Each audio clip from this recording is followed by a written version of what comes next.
ہمارے پیارے نبی صلی اللہ علیہ وآلہ وسلم کا فرمان عالی شان ہے، اپنے رب سے ملاقات کے وقت آدمی کا سب سے بڑا گناہ اس کے گھر والوں کی جہالت یعنی علم دین سے محرومی ہوگا۔ منقول ہے کہ مرد سے تعلق رکھنے والے سب سے پہلی اس کی زوجہ اور اس کی اولاد ہے۔ یہ سب یعنی بیوی بچے قیامت میں اللہ عز و جل کے حضور کھڑے ہو کر عرض کریں گے، اے ہمارے رب، ہمیں اس شخص سے ہمارا حق لے کر دے، کیونکہ اس نے کبھی ہمیں دینی امور کی تعلیم نہیں دی اور یہ ہمیں حرام کھلاتا تھا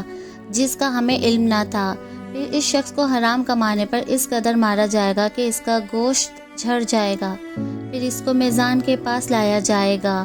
فرشتے پہاڑ کے برابر اس کی نیکیاں لائیں گے، تو اس کے عیال میں سے ایک شخص آگے بڑھ کر کہے گا میری نیکیاں کم ہیں،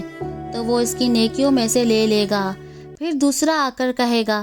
تو نے مجھے سود کھلایا تھا، اور اس کی نیکیوں میں سے لے لے گا۔ اس طرح اس کے گھر والے اس کی ساری نیکیاں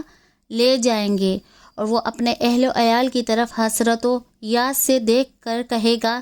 اے میری گردن پر وہ گناہ و مظالم رہ گئے ہیں جو میں نے تمہارے لیے کیے تھے۔ اس وقت فرشتے کہیں گے یہ وہ بد نصیب شخص ہے جس کی نیکیاں اس کے گھر والے لے گئے ہیں اور یہ ان کی وجہ سے جہنم میں چلا گیا۔ پس مرد پر واجب ہے کہ وہ حرام سے بچے اور اپنے گھر والوں سے حسن سلوک کے ساتھ پیش آئے۔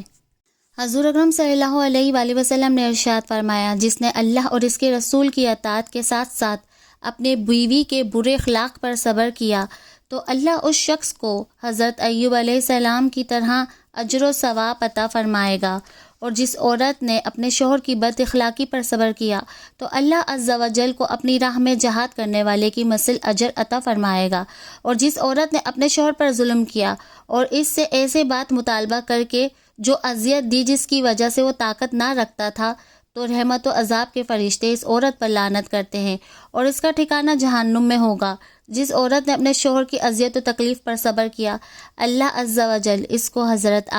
آسیہ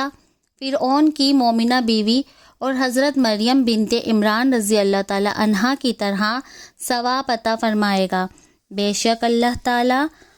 ارشاد فرماتا ہے، جس نے صلح رحمی کی میں اس کی عمر میں اضافہ کروں گا، اس کے مال میں برکت کروں گا، اس کو گھر کو آباد رکھوں گا، موت کی سختیاں اس پر آسان کر دوں گا، اور جنت کے دروازے اس کو پکاریں گے، ہماری طرف آ جاؤ۔ ہمارے پیارے نبی صلی اللہ علیہ وسلم نے ارشاد فرمایا،